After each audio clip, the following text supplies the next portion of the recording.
Welcome to the latest episode of Five on the Floor on the Five Reasons Sports Network. Thanks for joining us on your favorite podcast app, Spotify, Google Podcasts, Apple Podcasts, also Red Circle, and the Five Reasons YouTube channel. Make sure you like, subscribe, and turn the notifications on. Also, subscribe to Off the Floor, $3.05 per month. The first week is free. Text directly to your phone. Isn't that convenient? From Brady, Alex, Greg, and myself. Also, insider information, special Q&As, prize picks contests, and more. Go to Winnow, that's with two N's, winnow.app/off the floor. Also, check out the great sponsors of the Five Reasons Sports Network. Includes our friends over at Biscayne Bay Brewing. We were there last Sunday. We'll be there again this Sunday for Dolphins Patriots. Check it out. It's in downtown Miami. It's pretty much walking distance from Kaseya Center. Never been there. It's a great place. They've got all kinds of stuff. They've got video games. They've got foosball. They've got a pool table. They've got great beer, and they've got a full food menu, a full beer menu as well, of course. Independent and locally owned, the official craft beer of Miami Marlins, an independent brewing partner of the Miami Heat, usually open Wednesday through Sunday, and we'll be out there on Sunday starting at about 7 o'clock. So check it out. Biscayne Bay Brewing, Sunday night, 7 o'clock, Dolphins Patriots. And now, today's episode. Down to Biscayne. Yeah. Five on the floor, ride for my dogs. Where here's the thing, you can check the score. Hustle hard, couple scars, wearing bubble frogs. Just like Butler said, you in trouble, y'all. Kept the floor playing, got it all band. Y'all seen the block, stop with one hand. And Pat we trust, it's power, have the guts. We're here to bring the heat, y'all can hang it up. Welcome to Five on the Floor, a daily insider show on the Miami Heat and the NBA, featuring Ethan Skolnick, Greg Sylvander, and Alex Toledo, plus others from the Five Reasons Sports Network. All right, welcome back to Five on the Floor. Here's today's floor plan. I'm Ethan Skolnick. You can follow me at Ethan J. Skolnick on the Five Reasons Sports. I got Brady Hawk. You can follow him at Brady Hawk 305. Yesterday, Alex Toledo and I did an episode about how the Heat can maximize Jimmy Butler as he ages. Now we're going to pivot and we're going to talk more about Jimmy specifically and what he can do to maximize himself and where his game can go after 4 seasons with the Miami Heat, 3 years left on his contract, 2 appearances in the NBA Finals, 3 appearances in the conference finals, and a whole lot of money coming his way. This is Jimmy Butler week because he is turning 34 years old on, I guess, Thursday. And we'll have a couple more Jimmy Butler episodes as well. I think we're going to draft the teams, players around that have been around Jimmy over the past 4 years. So we're going to do a 2-on-2 draft here, have some fun with that. And we're also going to do our favorite Jimmy Butler moments. So if you have any of those, you can start sending those to us on Off the Floor or on Twitter. So Brady, let's get to this. Would you say right now Jimmy Butler is a top 10 player in the NBA? I definitely would. I mean, because I think I factor in playoff success over regular season success. And what we've seen over the last few years is that he's a top player in the world when it really matters. So I think it's definitely a case to be made. You're going to see certain guys get thrown in front of him or situation or this and that, but no, he's a top 10 player in the world. And I know we were going to get into some of the stuff that, maybe we could see his game grow too. But it's funny because when we said we were just going to do this topic, I started just looking at some numbers in general over the last few years to see he's grown to now from his first year in Miami. And I was looking at some of the numbers. So let's start with the fact I was looking at his shooting percentage less than 10 feet from the rim. Mm-hmm. So his first year in Miami, he was at 56%. It went up to 58% the second year. I think it went back down to 56% the third year. And this past year was at 60%. So it's grown from all 4 years. We go back to now, I go to mid-range pull-ups. First year in Miami in the regular season, it was 34%, went up to 43%. Third year was 43% again. This past year was at 45%. Like a lot of his numbers you're looking at have really grown this past year. And it's like, I keep seeing this thing, and it's happened since probably after his second year in Miami. Everybody keeps saying, well, he's going to burn out. Like, okay, you're not going to get this version of Jimmy again. Then it happens again. Then it's like, okay, well, he's not going to do that again. He's not going to be able to put up those type of numbers again. And he just keeps doing it. Like he knows how to preserve his body, to wait to the right time, to just fully go. And it's like, can we just stop doing the thing where we're saying that he's not going to do it again? He's going to do it again. Like I'm over the point of doubting the guy that he's not going to do this and that. But I think it is promising to just look at some bare numbers and see the fact that his game is aging like wine. Like it continues to get better over time. And this is just regular season, which is the time we all say he doesn't even look like he's trying most of the time. So I think that stuff is just cool to see in general, just seeing the way his game's grown to now. I think we're seeing some of the things that we saw with LeBron James over the course of his Heat career where the efficiency got to such a level by his third season, and Dwayne's efficiency got to such a level, even though Dwayne was dealing with injuries, that the two of them were literally having a contest about how many games each could shoot over 50% from the floor. And they were passing up good shots to get great shots. Like, it was obvious, particularly LeBron. Like, LeBron would have like a good look and he wouldn't take it because he was in this competition with Dwayne. And so he was waiting until he got a better look. And they would openly joke about it in the locker room. Like, I wrote about it at the time. And that's kind of where Jimmy is now, where he knows what a good shot is for him. He knows what it isn't. He knows how to get to that spot on the floor. We talk about preserving his body, but one of the ways you can preserve your body is by the game slowing down. If you don't have to exert yourself to such a degree that you did before. Now, I guess the other concern would be the amount of contact that he takes and the ability to draw free throws, to draw foul shots, which is what he's done over the course of his Heat career. It's also something Dame will bring to the Heat if he comes. And Jimmy has obviously been far and away the Heat's free throw leader. We talk about with Bam, it fluctuates, kind of depends in a lot of ways on his aggressiveness. And there really isn't anybody else on this roster who gets to the line consistently. Not really a part of Caleb's game yet. Hero, we've talked about needing the growth there, but haven't really seen it. And that's unfortunate to a degree because he's such a good foul shooter.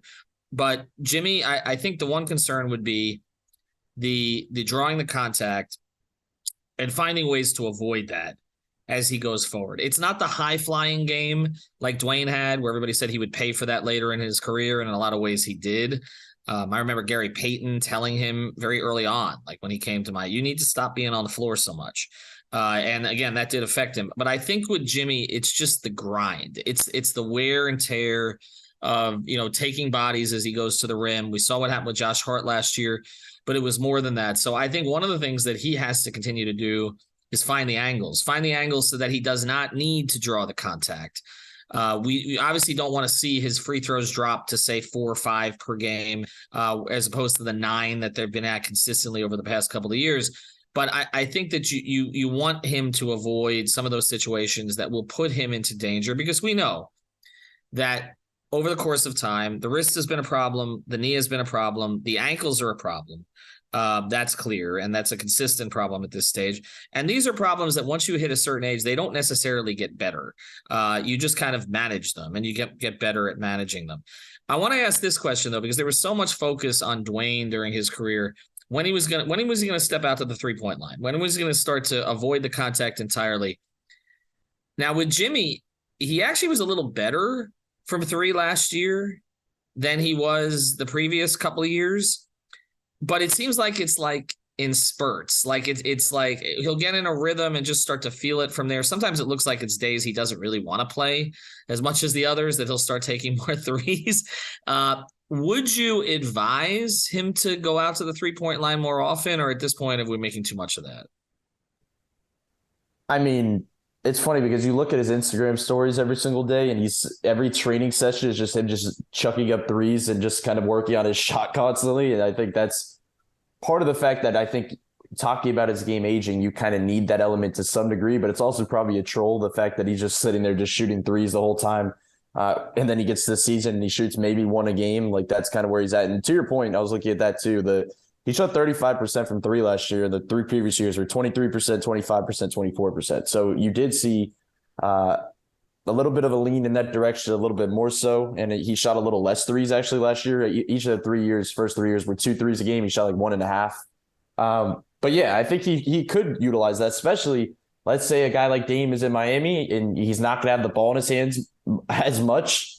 Like, maybe a spot up 3 once in a while could do him a little justice. I think the issue sometimes, it feels like every time he shoots a 3, it looks different. And I feel like that's the main issue. Sometimes he's like, you talk about the games where he feels like he doesn't really have it. That's like when he's just flat-footed, just kind of getting the ball up. Then the times at the end of games, I think back to so many games where he shoots like a clutch 3, he gets up on those shots. Like that shot, his feet are up in the air and he's releasing at a much higher point.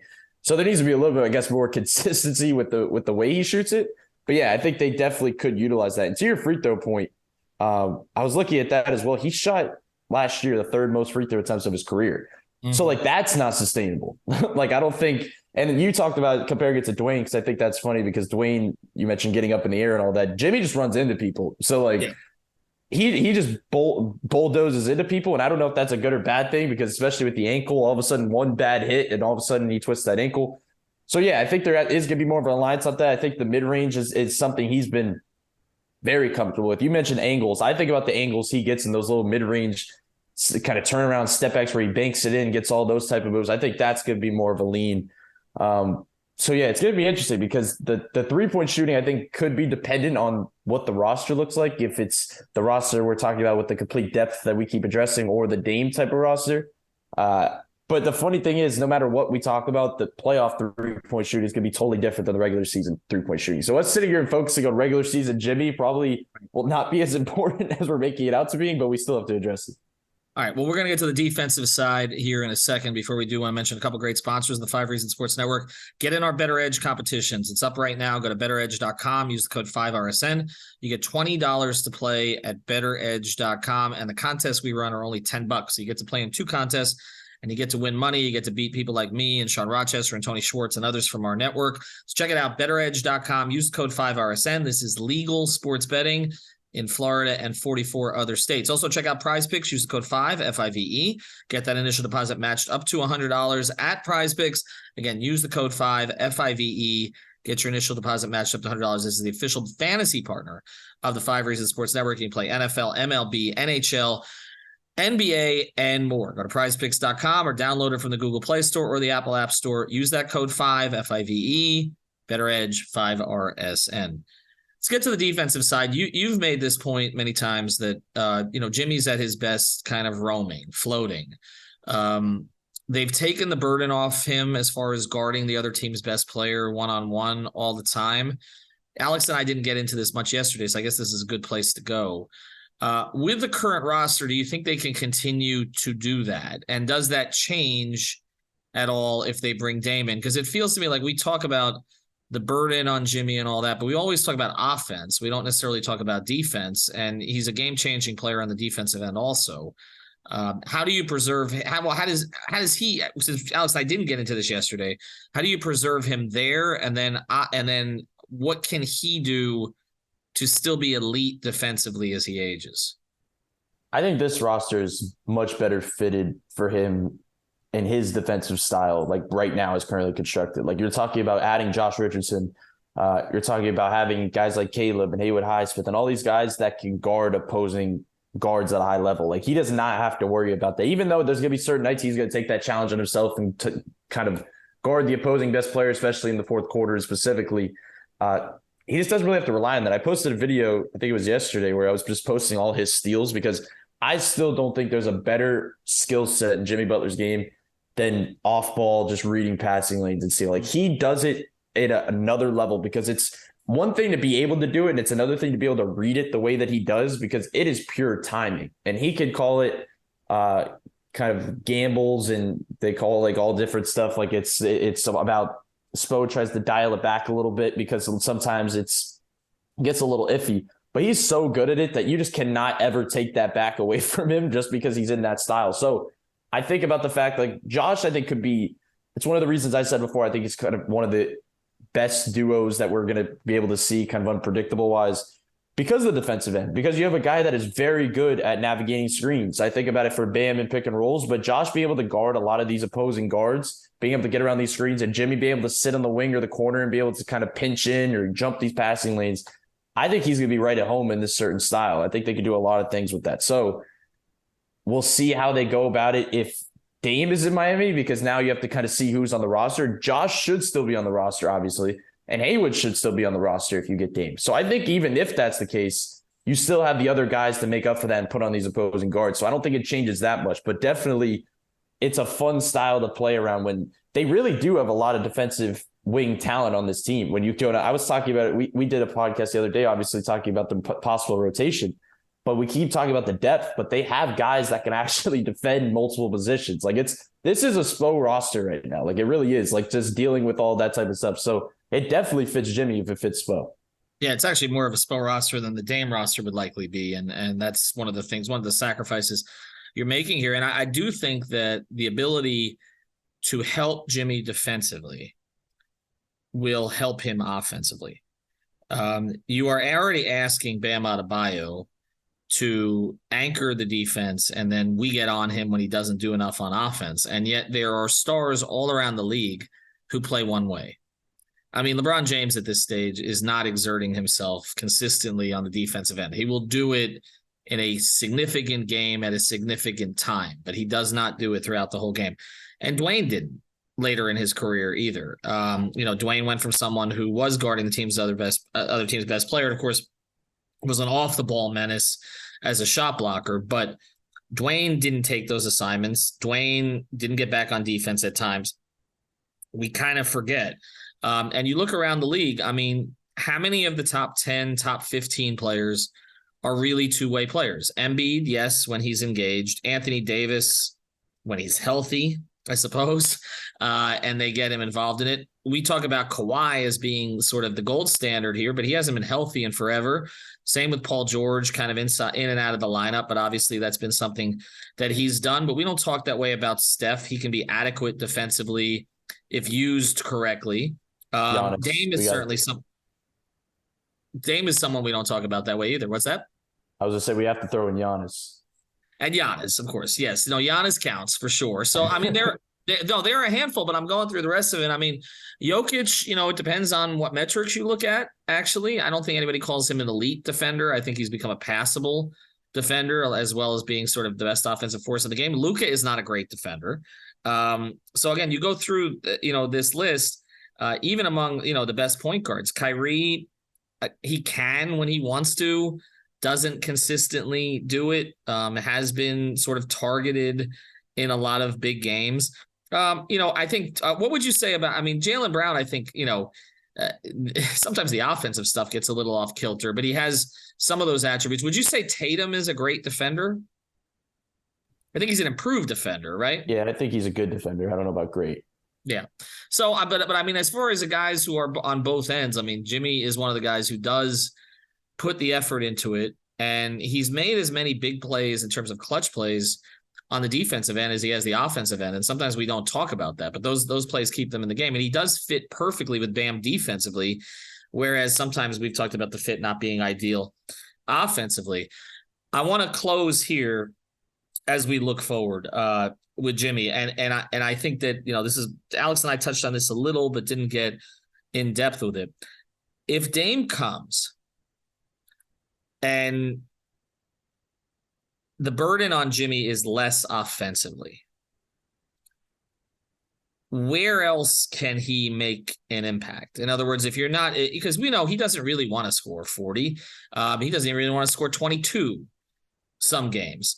Early in Jimmy's career, after he finally got the starting role and moved past Luol Deng and some of the others that they had there, he was basically known as like I said, more of a defensive type player, kind of a fourth option on offense.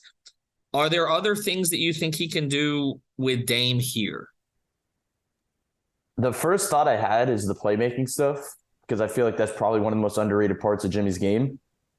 So I don't know if it would be a total drop in usage, because I feel like there's still going to be kind of similar usage, maybe a little dip. But the reason I think is just that there's going to be a total flip in playmaking, because I don't even want to say just with Dame, because I still want to say with the roster without Dame, because we talked about this roster of point guards.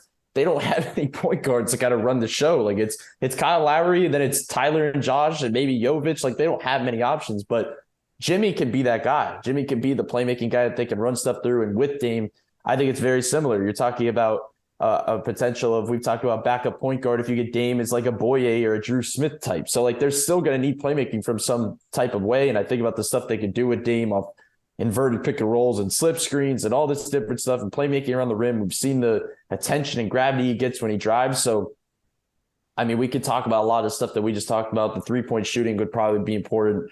The mid-range and angles would be important. Probably less free throws kind of conserve his body. But I don't know. The playmaking feels like, I said it before, that if Dame's in Miami, I think Bam has a career year in kind of assists. But Jimmy might as well. Jimmy might have a real surge in that area just because of the fact that they're going to ask him to do that. And he likes doing it.